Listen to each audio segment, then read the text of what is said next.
నమస్తే, welcome to magnet TV care of KV special talk show.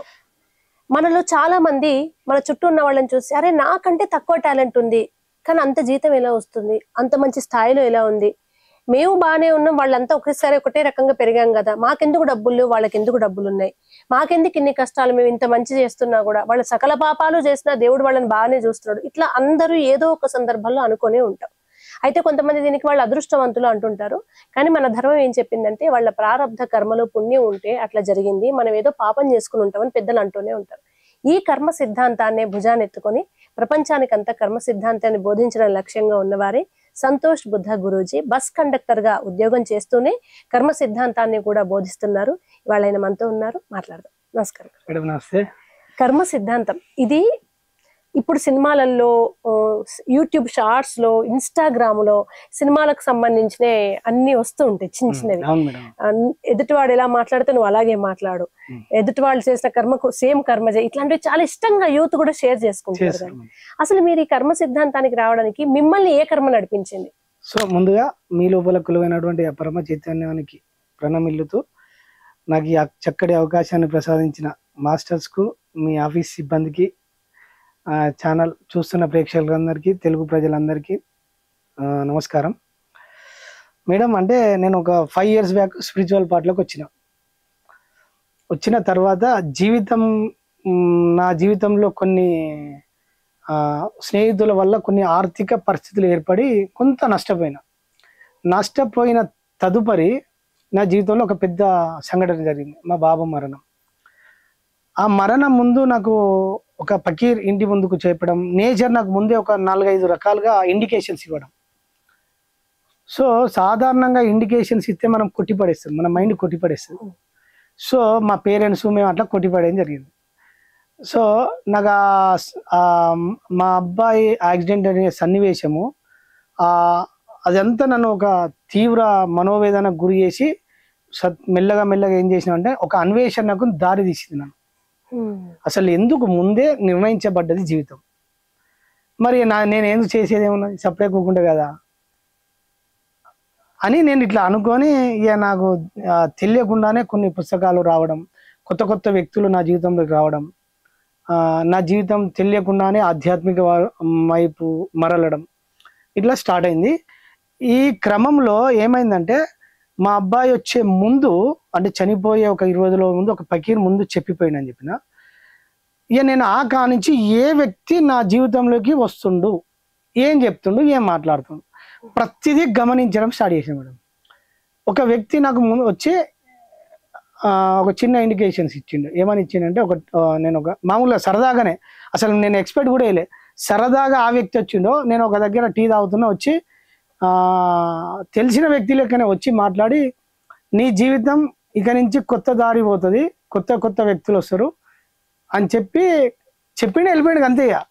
అసలు నేను ఊహించలే. Okay, so అది పసిగట్టి నేను ఓకే, ఇక నేను తెలియకుండా ఏమైందంటే నా ఉద్యోగంలో కూడా నేను ప్రతిదీ గమనించి చూస్తూ ఉంటాను. నేను ఎవరెవరు ఏం నడిపిస్తారు, ఏం కదా. ఒక విచిత్రమైన స్టోరీ జరిగింది నాకు డ్యూటీ చేస్తుంటే. ఒక 60 సంవత్సరాల ముసలాయన లెక్క నేను అప్పుడు ఒక 1 year తర్వాత, అంటే సాధనలో వచ్చిన 1 year తర్వాత, నా వెనక బస్సులో 5 members ఉన్నారు. 5 members ఉన్నారు. వెనకాల ఉన్నాడు, బుక్స్ ఉన్నాయి. ఒక బుక్ నాకు వెనక నుంచి వచ్చిండు. నేను 5గురికే టికెట్స్ ఇచ్చిన, ఎవ్వరు లేదు, కన్ఫామ్ ఇక అసలు ఛాన్సే లేదు. 5గురే ఉన్నాయి, ఇంకో 6వ వ్యక్తి లేడు. జస్ట్ నేను నా బస్సులోనే 6వ వ్యక్తి లేడు, వెనక నుంచి వచ్చి నన్ను ఇట్లా భుజం తట్టిండు.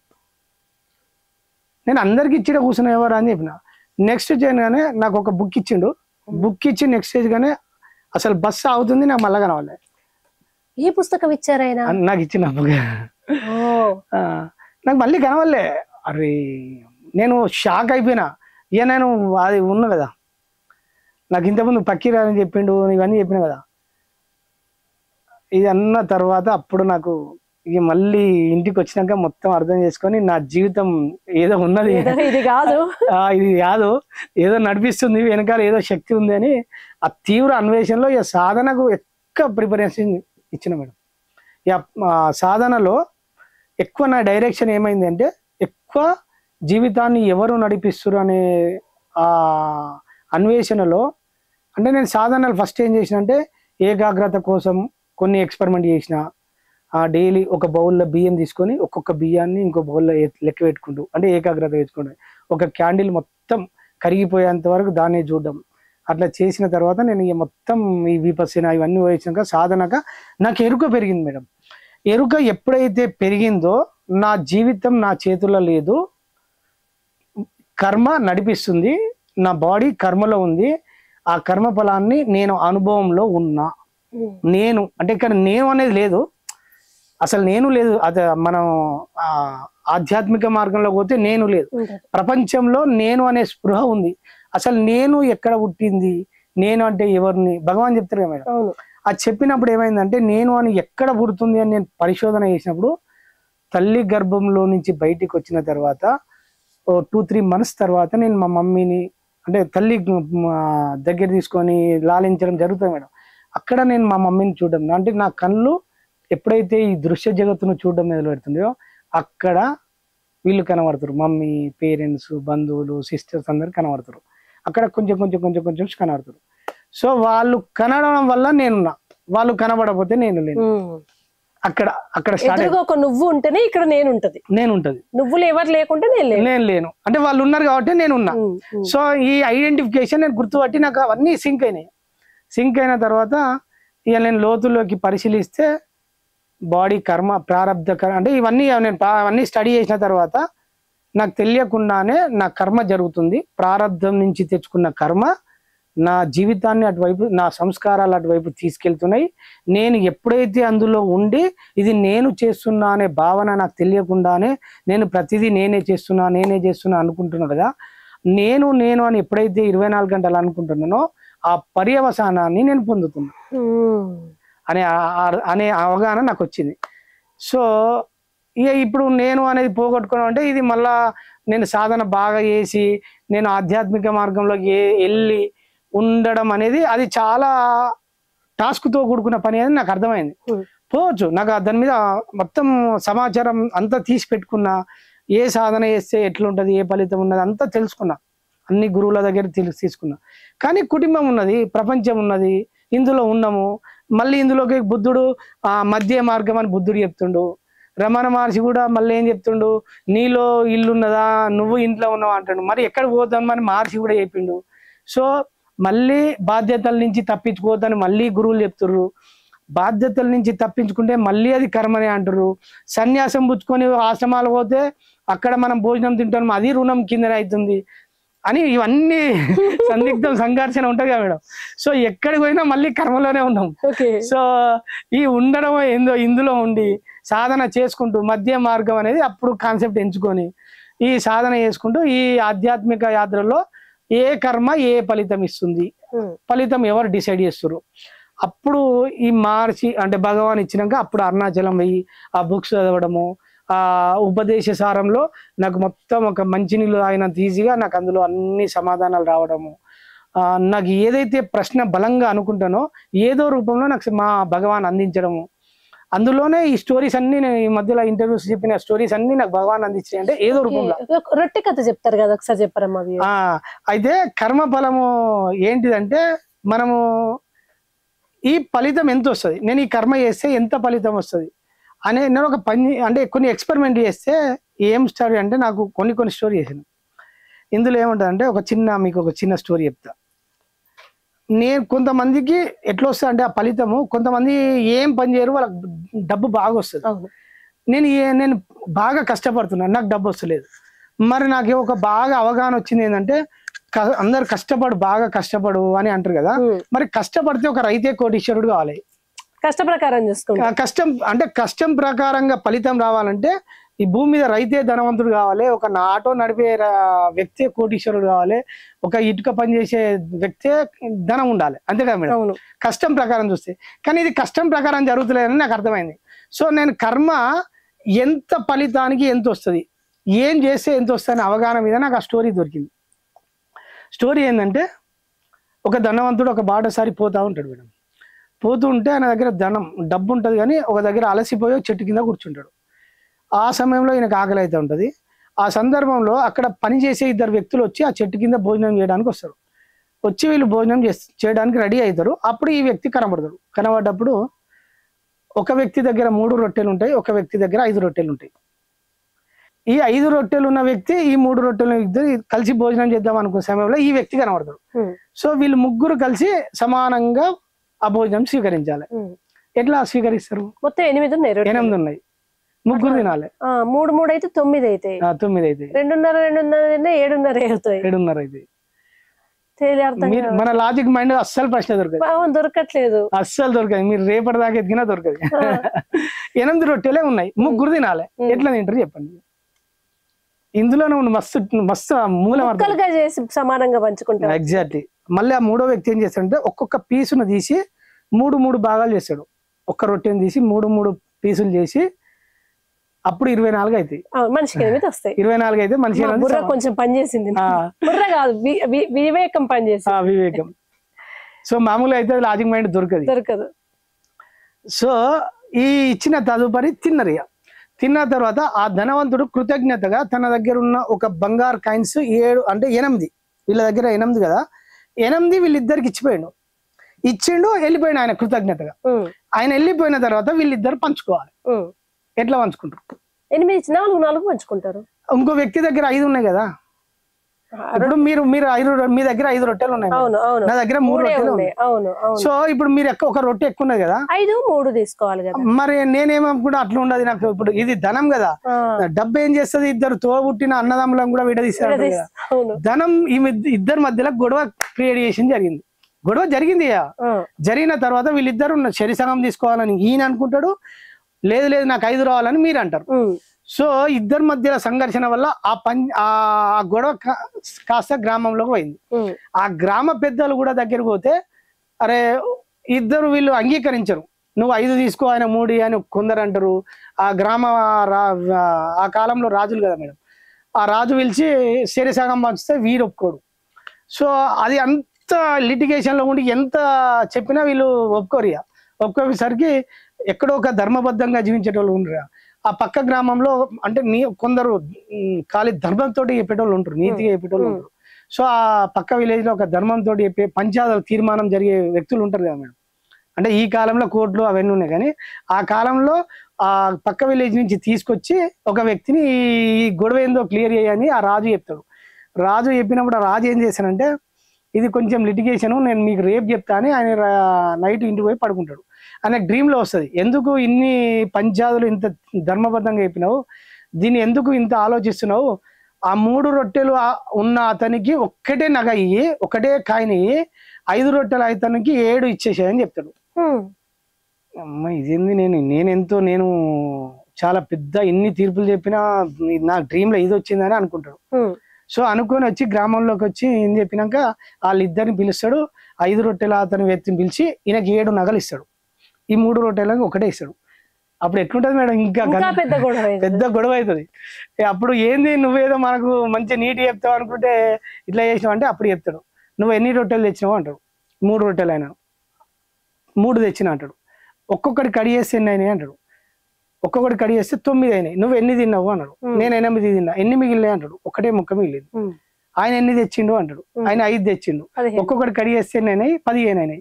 సో ఆయన తినాక ఎన్ని ఆ ధనవంతునికి ఇచ్చిండు, 7 ఇచ్చిండు.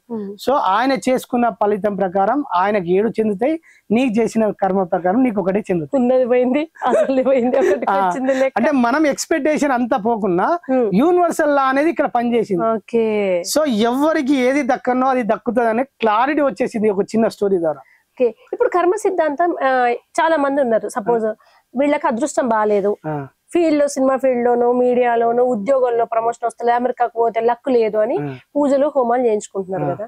మీరు అన్న ప్రకారం కర్మ ప్రకారం వాళ్ళు అవి చేయించుకోగానే ఇది వస్తుందంటే మరి కర్మ ఎట్లా వర్కౌట్ అవుతుందని అర్థం? అక్కడ వర్కౌట్ కాదు, ప్రారంభ కర్మలో వాళ్ళు లింక్ అయి ఉన్నారు, అది ఇంకా పోగొట్టుకోవడమే. ఓకే, పూజలు ఇప్పుడు నేను ఉన్నా మేడం, శనికి నువ్వుల నూనె వస్తే పోతుందని వీళ్ళు దాన ధర్మాలు చెప్తారు. మరి నేను 20 డబ్బాల నూనె పోతే నా కర్మ పోతుందా? వీళ్ళు ఏం చెప్తారంటే పరిహారం చెల్లించాలి అంటారు. శాస్త్రం ఏం చెప్తుంది? ఇప్పుడు శనికి నువ్వుల నూనె కన్నా శని నడుస్తే సాటిస్ఫై అవుతారు అంటారు. మరి అది నిజం? శని అనేటాడు, శని ఇప్పుడు మనం ఈ ప్రభుత్వ యంత్రాంగంలో ఎన్నిట్లుంటేనో శని కర్మ ఫలదాత. అవును. నువ్వు ఏ కర్మ చేసినావో ఆ ఫలితాన్ని నీకు అందించేటోడు శని. శనిలో రెండు ఉంటాయి, ఉచ్చ స్థితి, నీచ స్థితి. ఉచ్చ స్థితి అంటే నీకు పుణ్య ఫలాలను అందించేది ఆయన్నే, నీచ స్థితి అంటే బ్యాడ్ కర్మలని అందించేది ఆయన్నే. సో నీ కర్మకు ఆయన్నే అందించినప్పుడు నువ్వు ఆయన ఎట్లా చేసుకుంటావు?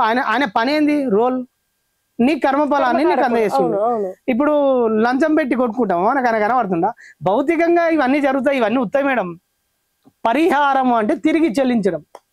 పరిహారం అంటే నువ్వు ఏదైతే కర్మ చేసినావో ఆ కర్మ ఫలాన్ని తిరిగి చెల్లించడం, అంటే ఆ పర్యవసానాన్ని నేను అనుభవించడం అంతే తప్ప, అనుభవిస్తేనే పోతుంది తప్ప తప్పించుకోవడం అసాధ్యం.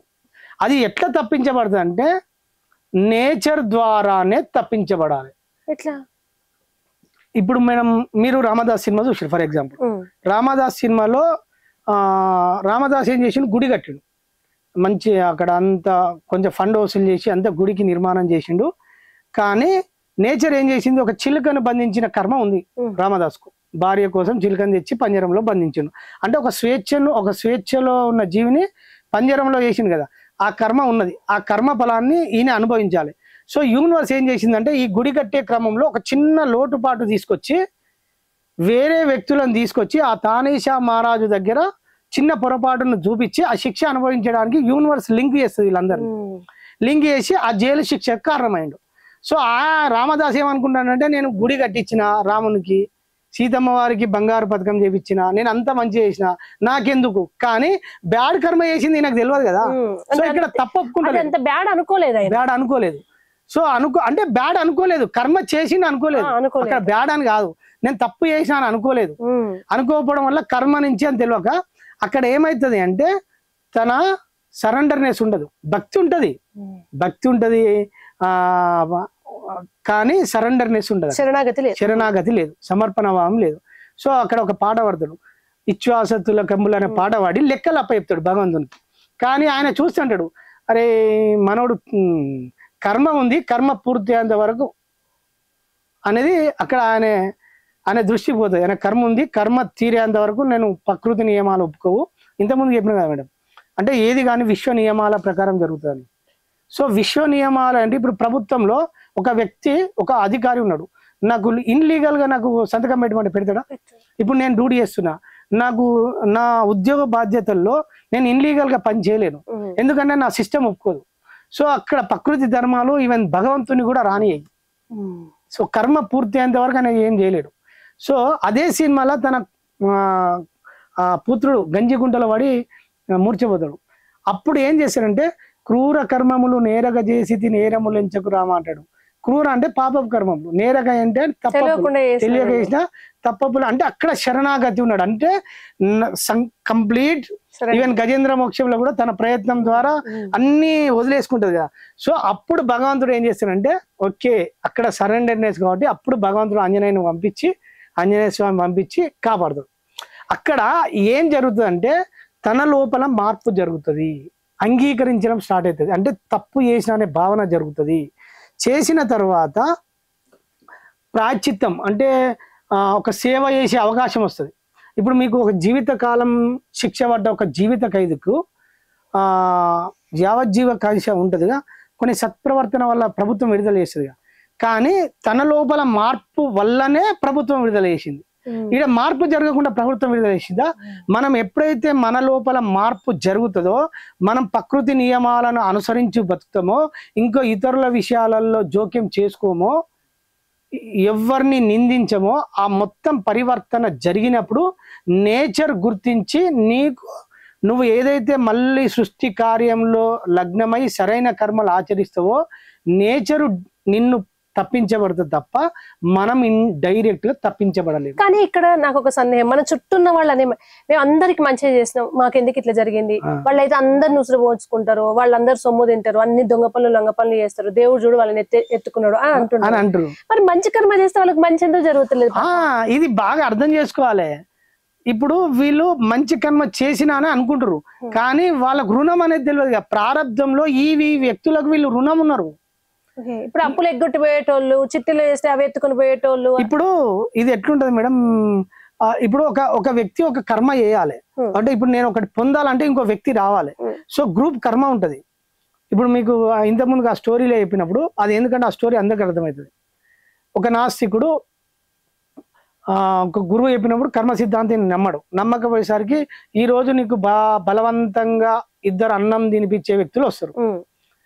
వచ్చినప్పుడు ఈయన గురువు ఏం చెప్తాడు కదా అని కొట్టి పడేసింది. కొట్టి పడేసినాక ఇంటికి వస్తాడు. ఇంటికి రాగానే భార్య మంచి ఆహార పదార్థాలు వండి పెడుతుంది. వండి పెట్టినాక బుద్ధి కర్మానుసరిగా ఈయన ఏం చేస్తాడంటే ఇవన్నీ చూసేసరికి ఈయన మైండ్ ఇంకెక్కడికి వెళ్ళిపోయి ఊరవతలకి వెళ్ళిపోయి ఎవరికి కనబడద్దని చెట్టు మీద దాక్కుంటారు. సో దాక్కున్న తర్వాత ఏమైతుంది అంటే అక్కడ పని చేసుకునే కొంతమంది వ్యక్తులు భోజనం చేసుకోవడానికి అక్కడికి వస్తారు. ఆ భోజనం చేసుకోవడానికి అన్ని ఏర్పాట్లు రెడీ చేసుకున్నాక ఒక క్రూర జంతువు వచ్చి అరుస్తుంది. భయపడి అక్కడి నుంచి వెళ్ళిపోతారు. ఇది బాగా మనం ఈ పాయింట్ని అర్థం చేసుకుంటే మీ అన్ని ఇండివిజువల్ కర్మలు అన్ని చెప్తా. సో అక్కడే వీళ్ళు వెళ్ళిపోయినాక ఒక పక్క గ్రామంలో ఒక ముగ్గురు దొంగలు దొంగతనం చేసుకొని పోయి పంచుకుందామన్న చెట్టు కిందకి వస్తారు. వీళ్ళకి వచ్చే క్రమంలో ఆ ఆహార పదార్థాలు కనబడతాయి. కనబడుతున్న సమయంలో ఇంకో వ్యక్తికి ఏమైందంటే అన్నం తినడానికి మంచి కనబడుతుంది, కానీ ఇంకో వ్యక్తికి ఏమైందంటే ఇందులో విషం పెట్టినా ఇంకో డౌట్ వస్తుంది. సో మనల్ని ఎవరో ఫాలో అవుతారు, మనం తింటే విషయం చచ్చిపోతాం అని చెప్తే ఇంకో వ్యక్తి గమనిస్తాడు, ఏమైనా తీస్తాడు. దించినప్పుడు ఈ అన్నం నువ్వే పెట్టినావు కదా, ఈ ఆహార పదార్థాలు నువ్వే పెట్టినావు కదా, తినమంటాడు. తినమంటే తినడు. తినపోయేసరికి నిజంగానే డౌట్ వస్తుంది. ఆ డౌట్ వచ్చినాక ఏం చేస్తాడంటే ఇద్దరు వ్యక్తులు బలవంతంగా చెట్టు కట్టేసి బలవంతంగా తినిపిస్తారు. సో ఆయనకు అప్పుడు అర్థమైంది నేను కర్మను తప్పించుకోవాలని అర్థమైంది. ఈ స్టోరీ మనం బాగా అర్థం చేసుకుంటే ఈయన మనకి ఏం కనబడుతుంది అంటే ఈ వ్యక్తే కనబడతాడు, ఈ ఒక్క వ్యక్తే కనబడతాడు మేడం. కానీ ఈ గ్రూప్ ఉంటేనే కర్మ జరుగుతుందా లేదా? సో ఇప్పుడు దొంగలు వాళ్ళ కర్మలో వాళ్ళు ఉన్నారు, కానీ వాళ్ళు వస్తేనే ఈ కర్మ జరిగింది, వాళ్ళు రాకపోతే ఈ కర్మ జరుగుతుందా? సో అక్కడ పని వాళ్ళు కూడా వాళ్ళ భోజనంలో వాళ్ళ కర్మలో ఉండి భోజనం చేయడానికి వచ్చింది. అంటే భోజనం తినే స్థితి కూడా వాళ్ళ చేతిలో లేదు. వాళ్ళు పెట్టుకున్న భోజనము వాళ్ళు తినడానికి ఏర్పాట్లు చేసుకునే పరిస్థితులు కూడా నేచర్ కనెక్షన్ కడిగేసింది. అర్థం? సో ఎవరి కర్మలో వాళ్ళు ఉన్నారు, ఎట్ ఏ టైం గ్రూప్ లో ఉన్నారు. అంటే ఇప్పుడు మనం ఏం అర్థం చేసుకోవాలి దీన్ని బాగా, నేను మోసపోవాలంటే మోసం చేసే వ్యక్తి అపాయింటెడ్ అయి ఉండాలి. అక్కడ ప్రారంధంలో నేను మోసపోవాలి. సో ఒక గ్రామంలో ఒక 10 మంది, ఒక 50 మంది తలా 50,000 1,00,000 మోసపోవాలి. 50 మంది మోసపోవాలంటే గ్రామంలో ఎవరిని మోసపోతారు? ఎవరు ఇట్లా డబ్బులు ఇవ్వమంటే ఎవరు ఇయ్యరు కదా. సో హఠాత్తుగా ఏం చేశారంటే ఆ గ్రామంలో ఒక వ్యక్తి వచ్చి ఒక 4-5 సంవత్సరాల క్రితం ముందే ఆ గ్రామంలో వచ్చి అందరి నమ్మకాలు ఏర్పరచుకుంటాడు. ఏర్పాటు చేసుకొని ఈయన ఏం చేస్తాడంటే ఒక చిట్టి వేయడం స్టార్ట్ అవుతుంది. చిట్టి వేసిన తర్వాత వీళ్ళందరూ ప్రాథమిక దశలో ఆ చిట్టి వేసిన నమ్మకంగా అందరికి డబ్బులు ఇస్తాడు, అందరికి మంచి జరుగుతూ ఉంటది.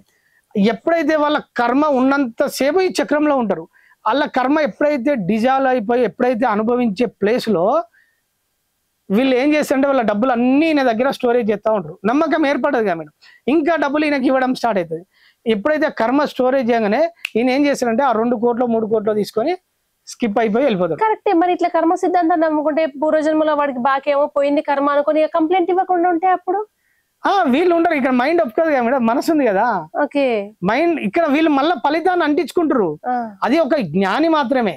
ఇప్పుడు నేను ఉన్నా మేడం, నాకు పలానా వ్యక్తి డబ్బు మోసం చేసిందంటే నేను ఒక 10 సంవత్సరాల క్రితం నా స్నేహితుల వల్ల నేను మోసపోయినా, కానీ నేను అప్పుడు వాళ్ళని స్పందించిన కదా, తిట్టిన, భౌతికంగా ఏదో చేసిన, కంప్లైంట్ ఇచ్చిన, ఇవన్నీ జరిగినాయి. సో అక్కడ మళ్ళీ స్పందించడం వల్ల నేను ఒక కొత్త ఫలితాన్ని అంటించుకున్నా. ఎప్పుడైతే మనిషి స్పందిస్తాడో స్పందనకు ఫలితం అంటుకుంటది.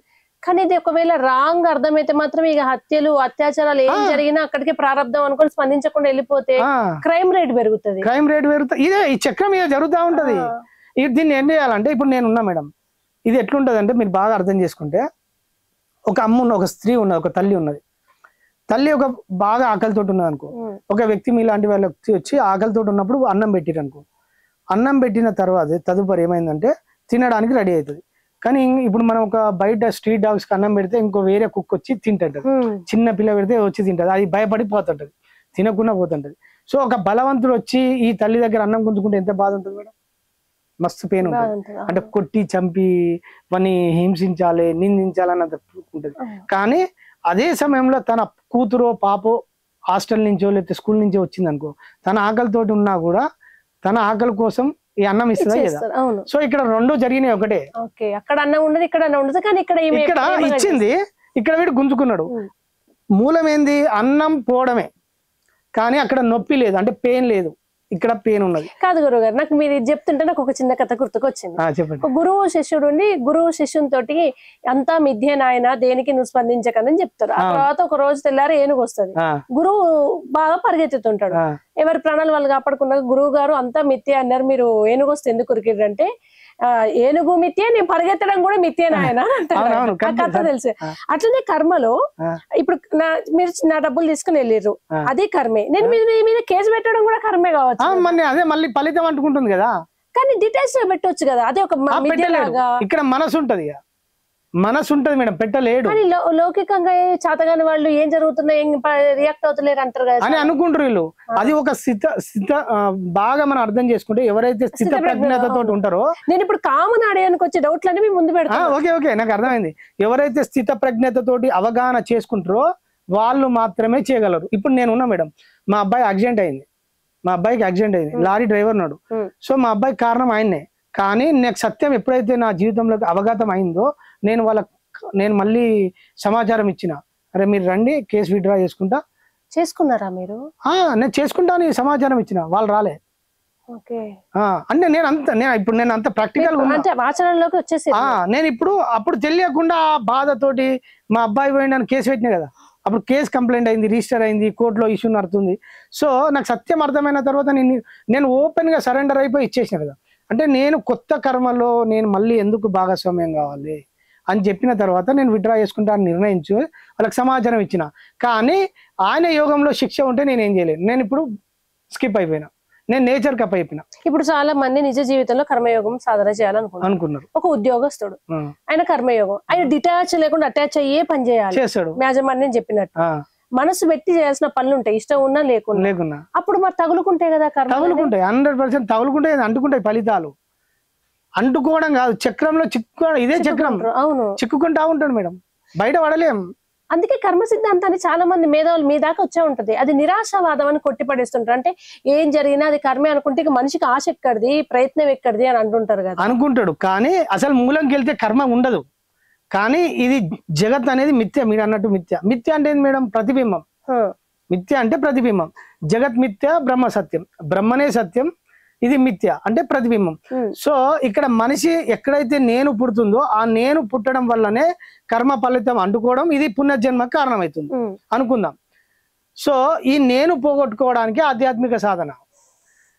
సో ఎప్పుడైతే ఆధ్యాత్మిక సాధనలకు ఎంటర్ అవుతారో ఈ పరిపక్వత దశ వచ్చిన తర్వాత కర్మలు తెలియకుండానే డిటాచ్ అవుతా ఉంటాయి. ఇప్పుడు నేను ఉన్నా, ఇంతకు ముందు కర్మలు అంటించుకున్నా, ఇప్పుడు కొన్ని హీల్ అవుతున్నాయా లేవా? ఇప్పుడు నేను సన్మార్గంలో ఉన్నా, కొత్త కర్మలు చేసినా, నా భవిష్యత్తు కోసం చేసినా, కానీ నెగటివ్ కర్మలు నేనైతే విముక్తి అవుతున్నాను కదా. కాదు, ఇప్పుడు మన తెలుగు రాష్ట్రాల్లో చాలా ఫేమస్, జైలుకి పోతే ముఖ్యమంత్రులు అవుతున్నారు కదా. ఈ జైలు కర్మ మామూలుగా శని ఉంటే కారాగార శిక్ష అని అంటారు, శని కర్మకారకుడు అని మీరు చెప్పారు.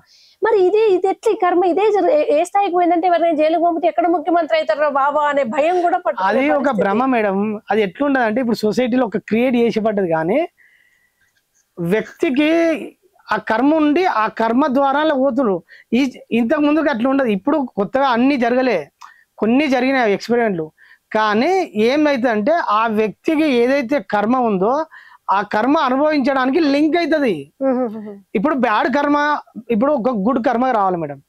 మీరు బ్యాడ్ కర్మ నుంచి గుడ్ కర్మకు రావాలంటే బ్యాడ్ కర్మ పూర్తి అవుతుంది తప్ప గుడ్ కర్మ రాదు. సో ఆ బ్యాడ్ కర్మ అనుభవించడానికి అవన్నీ పూర్తవుతాయి, ఆ కర్మ ఫలాలు పూర్తవుతాయి. సో ఆ జైలు శిక్ష వల్ల బ్యాడ్ కర్మ అంతా క్లియర్ అయిపోతుంది. అయిపోయినాక మళ్ళీ గుడ్ కర్మలోకి ఎంటర్ అవుతాడు.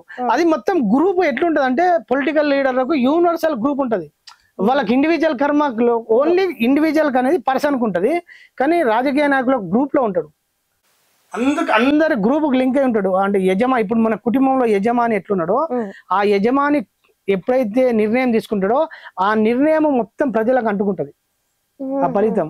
ఇప్పుడు ఫర్ ఎగ్జాంపుల్ ఒక కుటుంబంలో యజమాని ఒక దొంగతనం చేసిండు మేడం. దొంగతనం దేనికోసం చేసిండు? కుటుంబ సభ్యుల కోసం చేసిండు. ఎవరైతే కారణమవుతారో కర్మకు, కర్మ చేసిన వాని కంటే కారణానికి ఫలితం ఎక్కువ అనుకుంటుంది. ఇప్పుడు మన చట్ట ప్రకారం కూడా శిక్షకు ఎవరైతే ప్లాన్ చేసేదో ప్రోత్సహించారో వాళ్ళకి ఎక్కువ వాళ్ళకే ఎక్కువ. అవును.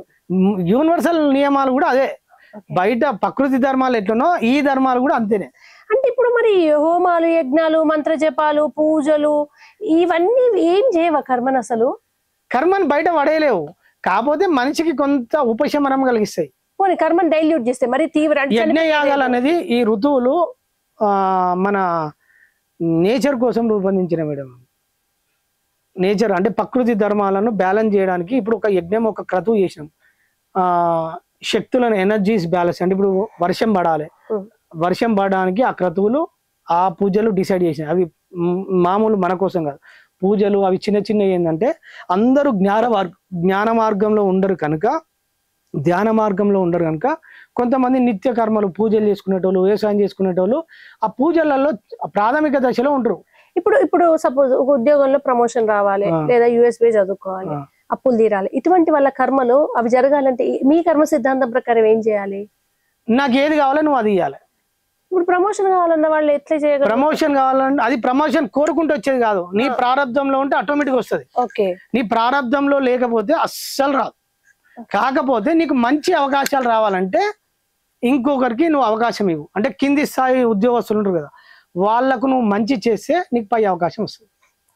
అంటే వాళ్ళని కింది స్థాయిలో నీకు ఎదుగుదల కోరుకోవాలి. మనం ఎప్పుడైతే కింది స్థాయిలో ఉన్న ఉద్యోగస్తులం కదా, వాళ్ళకి మంచి మంచి అవకాశాలు ఇవ్వడము, వాళ్ళని ఇంకా ఉన్నత స్థితిలో వాళ్ళని గైడెన్స్, వాళ్ళకి అవకాశాలు ఇచ్చి వాళ్ళని ఎప్పుడైతే మన ఎదుగుదల కోరుకుంటామో నేచర్ మనని పైకి స్థాయికి తీసుకెళ్తుంది. ఇప్పుడు పంచభూతాలు అంటే ప్రకృతి మనకు సహకరిస్తుంది, కర్మలో భాగంగా కొంచెం సహాయం చేస్తే పంచభూతాల పని ఎట్లా ఉంటుంది? అసలు పంచభూతాల్లో ఆకాశం అనేది చాలా మంది లేదని అంటారు. ఇవంటే గాలి, నీరు, భూమి, నిప్పు కనిపిస్తున్నాయి. ఆకాశాన్ని చాలా మంది కొట్టిపారిస్తుంటారు కదా, దీని గురించి మీరు ఏం చెప్తారు? ఆకాశ తత్వం అంటే మనం ఏమనుకుంటాం అంటే పైన ఎక్కడో ఉంది, అక్కడ కనబడే సూర్యుడు, ఆకాశం, మేఘాలని అనుకుంటాం. ఆకాశ తత్వం అంటే అది కాదు మేడం. ఇప్పుడు భూమికి దృఢంగా ఉండడం అంటే గట్టిగా ఉండడం భూమి తత్వం, ఒక దగ్గర స్థిరంగా ఉండడం. వాయు తత్వం అంటే కలయిక, అంటే కదలిక, ఎప్పుడు కదులుతూ ఉంటది వాయువు. నీరు అనేది దాని స్వభావము తడపడం, తడి. అగ్నికి ఏంటంటే దహించడం, అగ్ని స్వభావం. ఆకాశ తత్వం దాని స్వభావం ఏంటంటే శబ్దం. ఈ శబ్దము అనేది మనం అర్థం చేసుకుంటే, ఇప్పుడు మనం ఈ పంచభూతాలతోటి నిర్మితమైంది ఈ శరీరం. సో ఈ 4 భూతాలే అంటే మన బాడీలో భూతత్వం ఉన్నది, వాయుతత్వం ఉన్నది, నీరున్నది, అగ్ని ఉన్నది, జఠరాగ్ని. మనం అంటే తిన్నది కరిగించడానికి జఠరాగ్ని అంటారు. సో ఈ 4 ఉన్నాయి కదా, ఈ 5వ భూతం ఎక్కడ ఉంది అని వస్తుంది కదా డౌట్. సో అందరు ఏమంటారు పైన ఉన్నది, కానీ 5వ భూతం కూడా మన లోపలనే ఉంటది. ఎట్లుంటది అంటే శబ్ద రూపంలో ఉంటది. ఈ ఎట్లా అంటే ఇప్పుడు నేను మీకు మాట మాట్లాడుతున్నా, నా మాట మీకు చేరవేరాలి అంటే నా మాట మీకు ఎట్లా చేరబడబడుతుంది? ఆకాశతత్వం అంటే ఒక దగ్గర నుంచి ఇంకో దగ్గరికి చేరవేరాలి. ఇప్పుడు నేను అమెరికాలకు ఫోన్ చేయాలి, వాళ్ళతోటి మాట్లాడాలి అంటే ఎట్లా మాట్లాడాలి? నా పదాలు శబ్దం లేకుండా వాళ్ళకి వినపడేవి కదా. నేను ఏది మాట్లాడినా నా లోపల నుంచే రావాలి. ఈ శబ్ద తన్మాత్రమే ఆకాశము. ఈ శబ్దం కూడా పంచభూతాలతోటి అంత లింక్ అయి ఉంటది. ప్రతి ఒక్కరికి ఈ మనకు ఈ నాభి బొడ్డు కింద ఉంటది మేడం, అక్కడ ఉంటది మన ప్రాణశక్తి. అక్కడి నుంచి ఓంకారం ఉంటది, ఆ ఓంకారం ద్వారా మనకు శబ్దం వస్తుంది. ఫైనల్ గా ఈ కర్మ సిద్ధాంతం గురించి మీరు ఏం చెప్పదలుచుకున్నారు? ఒక 5 minutes బ్రీఫ్ లో మా ఆడియన్స్ కి అర్థమయ్యేలా. మేడం ఏం లేదు మేడం, కర్మ నుంచి ఎవరు తప్పించుకోలేరు. మీ జీవితంలో ప్రతి ప్రేక్షకునికి ఏంటంటే కర్మను అంటే ఆర్థిక సమస్యలతోటి చాలా మంది కొట్టుమిట్టాడుతురు కనుక రకరకాలుగా డివైడ్ అవుతారు. ఎవరికైతే ఏది కావాలనో అది ఇవ్వాలి. ఇంకా డబ్బులు కావాలంటే మీ దగ్గర ఒక 10,000 ఉంటే అందులో 500 1000 రూపాయలు నేచర్ పట్ల ఏదన్నా మనం కృతజ్ఞతగా లేని వాళ్ళకు సహాయం చేయడం, అనాథాశ్రమాలకు సపోర్ట్ చేయడం, లేకపోతే తల్లిదండ్రులు లేని పిల్లలను మనం చదివించడం, ఆధ్యాత్మిక సంస్థలకు ఉపయోగపడడం. అంటే ఎవరైతే లోక కళ్యాణం కోసం నిస్వార్థంగా సేవ చేస్తున్నారో వాళ్ళకు ధన రూపంగా ఇవ్వడం, ఆ ఇవ్వడం వల్ల మీకు పుణ్యకర్మ పేరుకపోయి ఏదో ఒక రోజు మీకు మరింత అవకాశాలు దొరుకుతాయి. అది అసలు మెయిన్. ప్రతిరోజు మనం నిత్యం అంటే మన జీవితంలో ఉద్యోగ కర్మ ఎట్లా చేస్తామో నిత్య సత్కర్మ ప్రతి ఒక్కరూ అలవాటు చేసుకుంటే వాళ్ళ జీవితంలో ఆర్థిక సమస్యలు పోతాయి. ఒకటి. రెండు, చాలా మందికి కుటుంబ సభ్యులలో ఈ తల్లిదండ్రులు ఏంటంటే కొంచెం తల్లిదండ్రులను కావచ్చు, పేరెంట్స్ కావచ్చు, పిల్లలు కావచ్చు. ఇప్పుడు మూలం ఏంటంటే ఇప్పుడున్న తల్లిదండ్రులు పిల్లల్ని బాగా ఒత్తిడి చేసి చదివిపిస్తారు. విపరీతంగా హాస్టల్లో వేసి చదివించి వాళ్ళ స్వేచ్ఛను అడ్డుకుంటారు. ఎప్పుడైతే నువ్వు పిల్లవాని స్వేచ్ఛను హరిస్తావో వ్యక్తి స్వేచ్ఛను కోల్పోతాడు.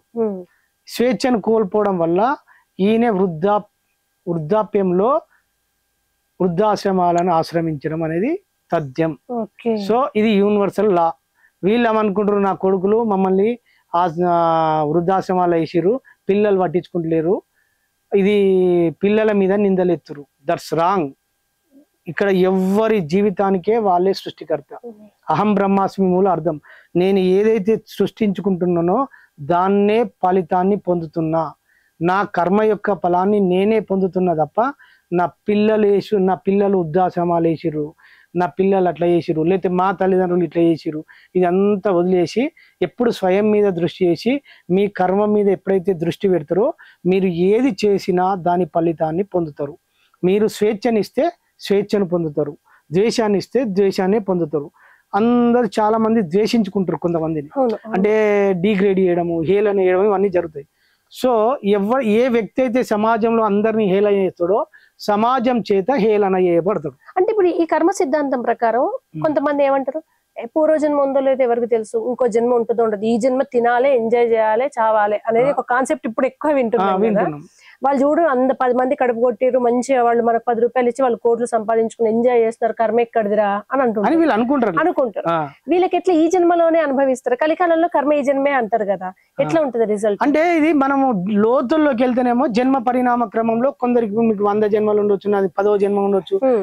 ఈ జన్మ పరిణామ క్రమంలో అంటే కొన్ని ఇప్పుడు ఎట్లుంటది అంటే ఆధ్యాత్మిక మార్గంలో ఒక లెవెల్ ఉంటది, భౌతికంలో ఒక లెవెల్ ఉంటుంది. ఆధ్యాత్మికంలో అంటే తక్షణ ఫలితాలు ఉంటాయి, భౌతికంలో తక్షణ ఫలితాలు ఉండవు, లాంగ్ రన్ లో ఉంటాయి. ఇంకొకటి, ఇప్పుడు ఒక వ్యక్తి దగ్గర ₹1 కోటి నష్టపోవాలి మేడం. ₹1 కోటి నష్టపోవాలంటే ఏం చేయాలి, అనే దగ్గర ₹1 కోటి ఉండాలి.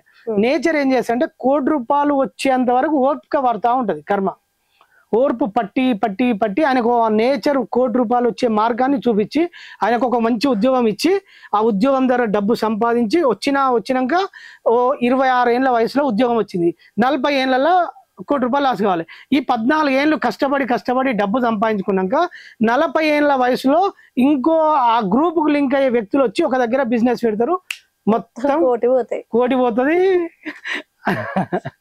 చాలా నిజంగా మనం యాక్సెప్ట్ చేసినా చేయకుండా కర్మ దాని పని చేస్తారు. వీళ్ళకి అర్థం కాదు మేడం. సో మూలం అందుకే నేను ఏం చేసిన అంటే ప్రతిరోజు నిత్య సత్కర్మ చేస్తే బ్యాడ్ పోవడం పాటు నువ్వు గుడ్డుకుంటావు. కానీ క్రియాయోగంలో శ్వాస బంధం చాలా కాలం అట్లా చేయడం వల్ల కర్మ కూడా కరుగుతుంటుంది అంటారు కదా. అది జ్ఞానం వల్ల కరుగుతుంది, కానీ మనకు గురువులు చెప్పిన ప్రకారం మాత్రం కర్మ కరవదు. అది నేచర్ వల్ల మనం ఎప్పుడైతే సరెండర్ చేస్తామో నేచర్ ఏం చేస్తాడంటే మనకు ప్రాణశక్తి వస్తుంది. ప్రాణశక్తి వల్ల మనకు లోపల ఉన్న సంస్కారాలు హీల్ అవ్వడం వల్ల కొంత కర్మ పోతుంది. కానీ ఇప్పుడు మనం చచ్చిపోయేదేదో చేకాలు విరుగుతుంది అంటే అది నేచర్ చిన్నగా పరీక్షలు పెడుతుంది. అంటే మనం చెడు కర్మ పాప కర్మలు చేయొద్దు, ఎట్ ది సేమ్ టైం పుణ్యకర్మలు చేయాలి. నిత్య పుణ్యకర్మలు అనేది మనిషికి రక్షించబడుతుంది మేడం. పాపకర్మ చేయకూడదు. అంటే ఒకరిని బాధ పెట్టడం అందులో చాలా వస్తాయి. కొంతమంది చంపడం, దొంగతనం పాపం తప్ప మిగతా ఏమి పాపం కాదు అవి వీళ్ళకి అనిపిస్తుంది. కర్మ పేరు ఇప్పుడు మేడం కర్మ ఎట్లుంటది అంటే ఇప్పుడు ఒక చెట్టుకు కాయ కాసింది మేడం, అది వెంటనే చెట్టు రాలించుకోదు. ఆ కాయ పెరుగుదల దశ జరుగుతూ ఉంటది. జరిగినాక ఎప్పుడైతే పెరుగుతున్నప్పుడు ఇప్పుడు కాయ పెరుగుతున్నప్పుడు మనకి ఎంత అందంగా కనబడుతుంది మేడం. మనిషి వ్యక్తి డబ్బులు సంపాదిస్తున్నప్పుడు కూడా మనకు గొప్పగా కనబడతాడు. ఎప్పుడైతే కాయ పరిపక్వత దశకు వచ్చినాక పండు పట్టినాక చెట్టుకు ఎట్లా రాలిపోతుంది, వీలి కర్మ పండే దశ దాకా చూస్తుంది. కర్మ చూసినప్పుడు అప్పుడు పడుతుంది. కానీ అంత దశలో మనకు చాలా గొప్ప కనబడతాడు, వీడు మోసాలు చేసినట్టు కనబడతాడు, డబ్బు ఉన్నట్టు కనబడతాడు. కానీ డబ్బు వచ్చేది పోగొట్టుకోవడానికి. ఇప్పుడు ఇక నువ్వు భగవద్గీతలో కూడా పోయినావు, ఏది పొందినా ఇహలోక సంపద అంటారు కదా. అవును, అవును. సో అది నీకు ప్రారంధ కర్మం వచ్చింది మళ్ళీ పోవడానికే వస్తుంది. మరి తల్లిదండ్రుల పాపాలు పిల్లలకు వస్తే కర్మలు వస్తాయి అంటే నిజం? 100% అంటుకుంటాయి. ఎందుకు అంటుకుంటాయి అంటే వీళ్ళు తల్లిదండ్రులు ఎవరి కోసం కర్మలు చేస్తున్నారు? పిల్లల కోసం. పిల్లల కోసం. కారణం ఎవరయ్యారు? పిల్లలు. ఇప్పుడు ఒక వ్యక్తి ఒక మూగ జీవిని చంపిడు, ఇప్పుడు మాంసాహారం కోసం ఒక మేకని చంపిడు అనుకున్నాం. చంపినవానికి పాపం తగులుతుంది మనకేమనుకుంటారు. ఎవరైతే కారణమయ్యారో అంటే ఇప్పుడు నేను తినే వాళ్ళు ఉన్నారు ఆ గ్రూప్ లో, చంపుతారు. తినే వాళ్ళ కోసమే చంపడం వల్ల ఆ కర్మ మొత్తం తినే వాళ్ళకే అంటుకుంటది. అంటే ఇప్పుడు నాన్ వెజ్ తినే వాళ్ళు పాపం చేసినట్ట కర్మ? హింసలో ఉన్నారు కదా మేడం. ప్రతిదీ హింసనే. మనిషి ఎప్పుడు ఉత్త ఉండడు. కానీ మనిషి నేను మిమ్మల్ని మాటల మధ్యలో ఆడుకుంటున్నాను కానీ లేచినప్పటి నుంచి తెలియక చీమను చంపుతాం, దోమలు పెడతాం. మీ ప్రమేయం లేకుండా జరిగేది మీకు అంటుకోదు. కానీ ఇంటెన్షన్ గా ఏదైతే మీరు చేస్తున్నారో ఆ ఫలితం మీకు అంటుకుంటుంది. ఇప్పుడు రోడ్డు మీద మీరు కార్లో పోతురు, కొన్ని జీవులు చనిపోతాయి, అది మీకు అంటుకోదు. ఎందుకంటే మీ మనసు అక్కడ లేదు. ఇక్కడ భావం ముఖ్యం. భావం, ఉద్దేశం చాలా ముఖ్యం. ఇప్పుడు మనం ఏ కర్మ చేసినా మేడం, ఇప్పుడు మనం కర్మ చేసాం కదా, కర్మంలో ధర్మం ఇన్వాల్వ్ అయి ఉంటుంది. ఇప్పుడు ఇక్కడ చట్టం ఉంటుంది కదా మేడం, భౌతికంగా చట్టం తన పని తాను చేస్తుంది. పోలీస్ వ్యవస్థ, అందులో రకరకాల విభాగాలు ఉంటాయి. మనం అనుకుంటాం ఎవరి ఉద్యోగంలో ఉన్నారు, ప్రజలు అందరు ఎక్కడ వాళ్ళు ఉన్నారు కదా. నిఘా వ్యవస్థలు అందరూ ఎవరి పనిలో వాళ్ళు ఉన్నారా లేదా? నిఘా వ్యవస్థలు ఎవరు ఏం పని చేస్తున్నారు అంటే, దొంగలు ఏం చేస్తున్నారు, కుట్రలు ఎట్లా జరుగుతున్నాయి, నిఘా వ్యవస్థ మొత్తం ప్రభుత్వానికి ఒక నిఘా వ్యవస్థ ఉంటుందా లేదా? ఎవరెవరు చెడు మార్గాలు చేస్తున్నారు, క్రైమ్ ఎవరు చేస్తున్నారు, వాళ్ళ మీద దృష్టి ఉంటుందా లేదా? సో ఇక్కడ ధర్మం అడుగున ఇన్వాల్వ్ అయి ఉంటది. ఎవరెవరు ఏ కర్మ చేస్తున్నారు, కర్మకు తగ్గ పర్యవసానం ఫలితాన్ని సృష్టించబడి ఆ ఫలితాన్ని వాళ్ళ అకౌంట్ లో వేసుకుంటూ పోతా ఉంటది. ఇంకొక మనిషి కనబడకుండా నేరం చేయగలుగుతాం కానీ ప్రకృతిని తప్పించుకొని అది తర్వాత. ఇప్పుడు మీకు చెప్తా. ఇప్పుడు ఫర్ ఎగ్జాంపుల్ ఇలా ఒక తేలుని చంపిన మేడం, ఆ దృశ్యం మీ మనసులో స్టోరేజ్ అయిందా లేదా? మీ మనసులో ఉన్న దృశ్యాన్ని తీసేయండి. అదే చిత్రగుప్తుడు. అవును, చిత్తములో గుప్తంగా దాచపడ్డవే అంతే. వీళ్ళకి తెలియకుండా మొత్తం స్టోరేజ్ ఇక్కడ పిక్చర్ అవుతుందా లేదా? పిక్చర్ విధికి కనెక్ట్ అయి ఉన్నది కదా. మరి ఇప్పుడు నాన్ వెజిటేరియన్స్ సపోజ్ వాళ్ళు ఏమంటారు, ఆకుకూరల్లో కూడా జీవం ఉంది, వాటిని తింటే మాత్రం పాపం తగలదా అంటే చెట్టు ఇవ్వడం కోసంలే ఉంది కదా అది. మళ్ళీ ఇప్పుడు చెట్టు పండు ఉన్నది, తన కోసం లేదు కదా. అక్కడ హింస లేదు, వేదన లేదు.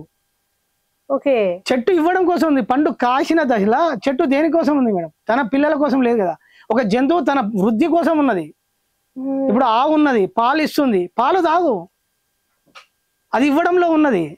కానీ దాని ధర్మాన్ని డిస్టర్బ్ చేయకు, ప్రకృతి ధర్మాలను చక్రాన్ని డిస్టర్బ్ చేయకు. ఓకే, వండర్ఫుల్ గురుగారు. ఇది మీరు నాకు సమయం ఇస్తే నేను కుదిరినప్పుడల్లా మీతో సిరీస్ చేస్తాను కర్మ సిద్ధాంతం. Thank you so much. ఇంకా చాలా ఉంది వ్యూయర్స్ కర్మ సిద్ధాంతం గురించి. సంతోష్ బుద్ధాజీ గురూజీని కూడా రిక్వెస్ట్ చేస్తున్నా.